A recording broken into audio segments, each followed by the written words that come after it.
Welcome to Bovine Banter with the Penn State Extension Dairy Team. I'm Lisa Holden, an associate professor of dairy science at Penn State. Joining us today is Dan Ciolkosz, associate research professor of agricultural and biological engineering at Penn State. Thank you so much for joining us today, Dan. If you could please introduce yourself and tell us a little bit about your role at Penn State. Sure. Thank you, Lisa. I really appreciate being here, and hello to everyone who's listening. As Lisa mentioned, I'm a associate research professor in the Department of Agricultural and Biological Engineering. So I'm an engineer by training, which means I get all excited about the nuts and bolts of things. And the area I work in is energy, primarily bioenergy production and then energy efficiency for farms and rural communities. And most of my work is in extension, so providing outreach to farms and organizations. And I'm part of what's called the Penn State Extension Energy Team, where we deliver a wide variety of programming on different energy topics. Thanks, Dan. As we begin this series of Bovine Banter, we are focusing on the variety of sources of renewable energy and what opportunities there may be for dairy farms. So in this episode, we are going to learn more about some research in this area, as well as some opportunity for energy savings at the farm level. With tight economics, these are great topics, so let's go ahead and get started with our discussion. Sounds good. Dan, can you give us an overview of some current research in this biorenewable energy area that can really benefit our dairy farms? Sure. And so most of the research that's going on right now is focused on energy production on the farm. So that can come in a lot of different forms. For example, bioenergy crops that can be used for producing energy of one form or another. There's work taking a look at solar photovoltaics and farming and how those two have the potential to work together well. And then also research on anaerobic digestion, which is something that has been part of the dairy scene for a while. I'm actually involved in a pretty interesting little project called Grass to Gas, where we're working to try to improve anaerobic digestion to increase the yields of biogas and also improve the impacts on the ecosystem of that anaerobic digestion system, and then hopefully improve the economic returns for the farmers in the process. That sounds great. So it sounds like you're already involved in working with the farms. What are some key considerations for moving some of this research really into practice at the farm and at the community level? Yeah, that's a great question, because we love doing research on lots of different things, but they don't always make sense, at least not yet, for farms. We're often looking very far forward with some of the research. And so you have to keep in mind that the technology is continuing to improve when you look at these energy systems, and things that didn't work 10 years ago might be a good option now, and things that aren't yet working very well, they might become practical in a few years. Another thing to keep in mind is that when it comes to energy, government incentives and rules really tip the balance one way or another in terms of making it profitable, making it practical. So understanding how the government is incentivizing or regulating energy in one way or another is really important. And then the third thing I want to point out here is that every farm is different.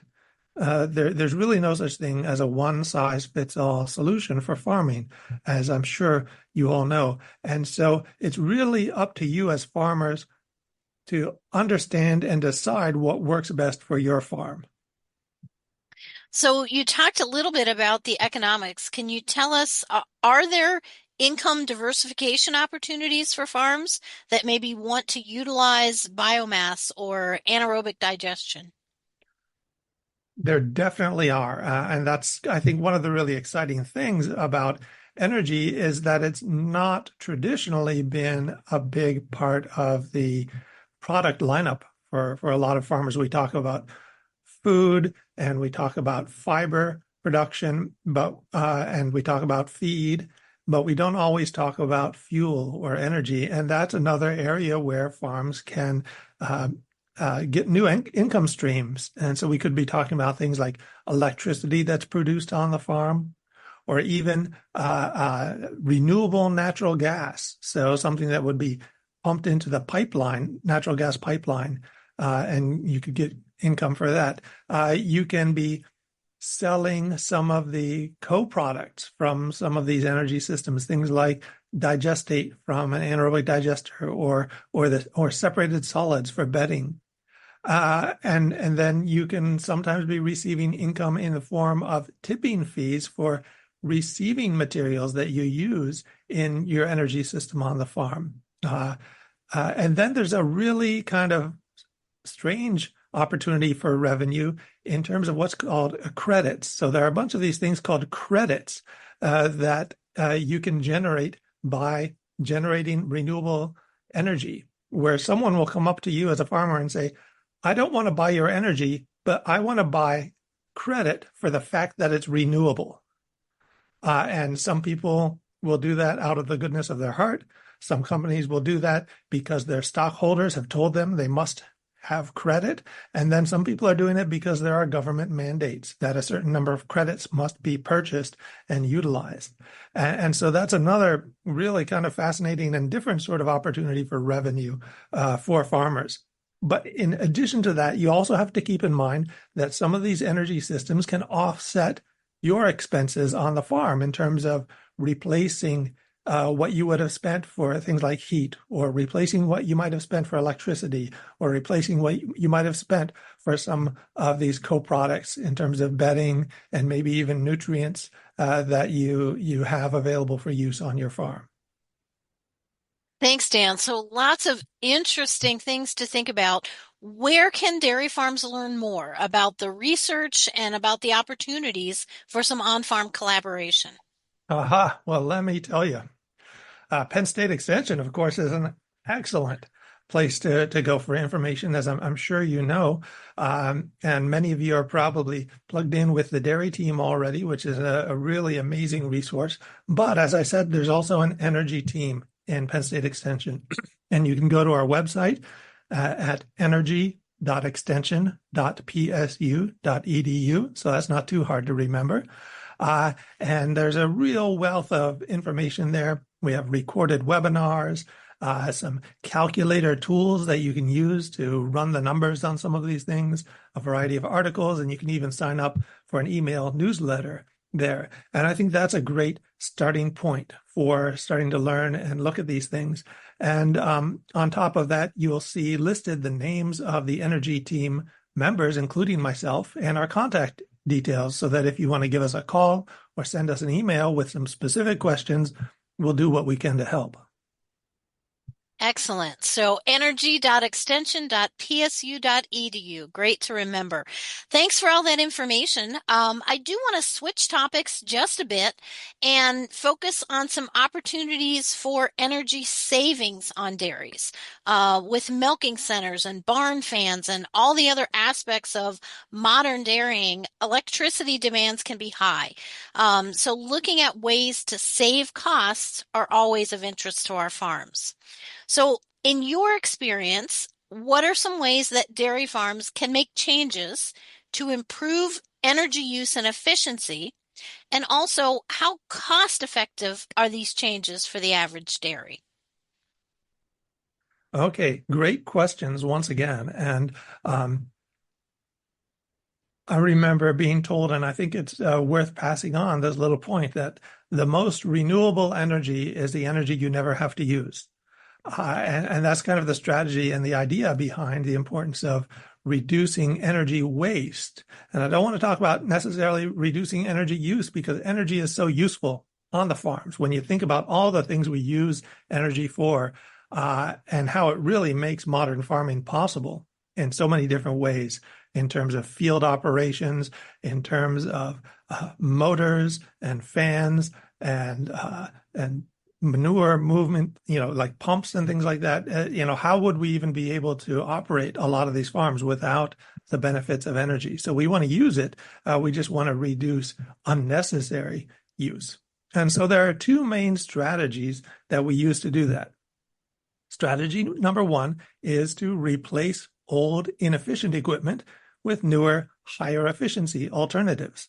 And so that makes sense. If you can have come up with equipment that will do the same job but use less energy, that's a benefit.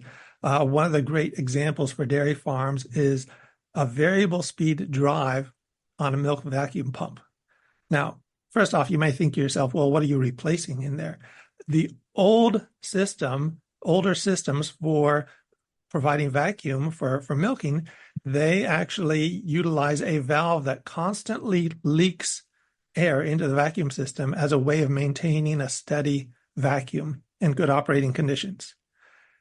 You can replace that with a variable speed drive, which instead of leaking to maintain vacuum, it turns the pump up and down in terms of its speed to maintain a nice steady amount of vacuum all the time.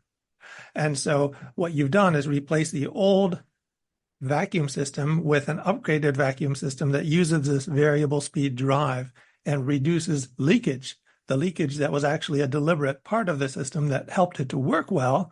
But now we have a better way to do that that doesn't require leakage.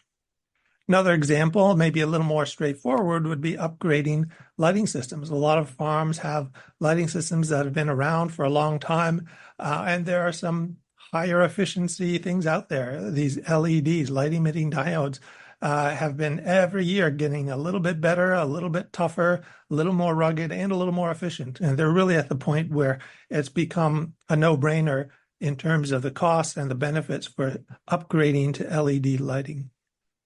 So that's the first strategy, replacing inefficient equipment with higher efficiency alternatives.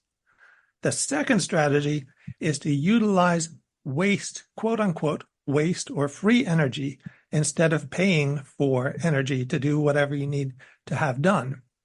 And so what I mean by that is, for example, when you cool your milk, all the heat in that milk gets rejected out into the air through your refrigeration system. That heat can be recaptured and used to heat up your hot water that you're going to use for cleaning and things like that. So utilizing that free waste heat from your refrigeration system can replace the need to use a boiler or an electric hot water heater, for example. Another thing that's popular on farms, again, related to the milking system, is if you have cold well water. You can use that cold well water to pre-cool your milk. It doesn't get it all the way down to the required storage temperature for your bulk tank, but it can get you quite a ways there and reduce the amount of electricity that you need to finish off the refrigeration. And you get an added bonus there that the well water has been warmed up a little bit, which actually makes it more attractive to your cows. And your cows end up drinking more and producing more milk as a result. So there are a lot of different ways that you can apply those two strategies, but those are a few examples. And depending on what's going on your farm and what kind of resources you have, there can be a lot of different ways that you can apply those two strategies to improve the effectiveness of the energy that you use. Interesting strategies, some things that maybe some of our farms haven't yet thought about. So just a couple more questions. If you could maybe summarize a little bit, what are some top 3 tips you would like to share with our audience about reducing their energy needs in the coming year? Sure, great question. And so I'll give kind of general tips here that I think that each of you will be able to think about how it could apply to your farm. And the first one is figure out how much energy you're actually using. It may be that your farm is already very efficient, or it may be that it's very inefficient. And a lot of farmers just don't take the time to figure that out. And I understand how busy life is and how busy farming can be. But if you can, take a few minutes and figure out how much energy you're using by going back through your utility bills. If you're only using electricity, that makes it really easy because you can just look at the total amount of electricity you use per year in kilowatt hours, and then divide it by the number of cows that you're milking. And you get a number of kilowatt hours per cow per year. And that number is going to be, could vary very widely. We've seen numbers as low as 400 kilowatt hours per cow per year, up to 4,000. And so where you are on that spectrum will give you a sense of how efficient your farm is already. If you need help figuring that out, by all means, touch base with us, and we'd love to help you work through that, especially if you're using things like propane or fuel oil. The calculation can become a little more complicated. So, number one, figure out how much energy you're using. Number two, start with little things, but don't stop there. And when I mean little things, there are a lot of little things that you can do to reduce energy waste. The whole idea of turning the lights off when you leave the room, or closing the door, or fixing that worn out weather stripping. These are either zero cost or low cost kinds of things that farmers can do that will make a difference in terms of how much energy you're using. And they'll also get you thinking about energy and maybe make it easier for you to recognize some other bigger opportunities for energy, either producing energy or reducing energy. And by all means, don't just stop with the little things. Think about whether there are some bigger opportunities there. That's number two. And then number three, as you start thinking about these possibilities, take advantage of the various incentives and programs that are out there. There are a lot of groups, including state and federal organizations, as well as utility companies, that have programs specifically for farmers. And you have potential to really pull down the cost of some of these things if you're willing to go through a little effort to fill out the forms and make sure that you're eligible for the program. And that can make a big difference in terms of the bottom line of these kinds of things. Dan, really useful information for our dairies. So, do you have a takeaway message that you would like to share with our listeners? Sure. So I understand that not everyone wakes up in the morning thinking about energy and talks about energy at lunch and goes to bed at night dreaming of energy like I do. But I hope you'll at least keep in mind and think that and realize that energy really is an amazing tool for farms to use. And it's an exciting potential product for dairy farmers to produce. And when you realize that's one of the options that you have, you can see a whole new suite of opportunities for things that might be exciting for your farm. And so I really encourage you all to think about that and think about how you can produce and or use your energy effectively and really have a more effective, more successful, and more fun farm to be running. Well, thank you, Dan, for talking with us today. And thank you to all of our listeners. Don't forget to tune in next Tuesday, September 17th, with Dr. Ginger Fenton as she talks with Dan Brockett with the Penn State Extension Energy Team. Have a great day.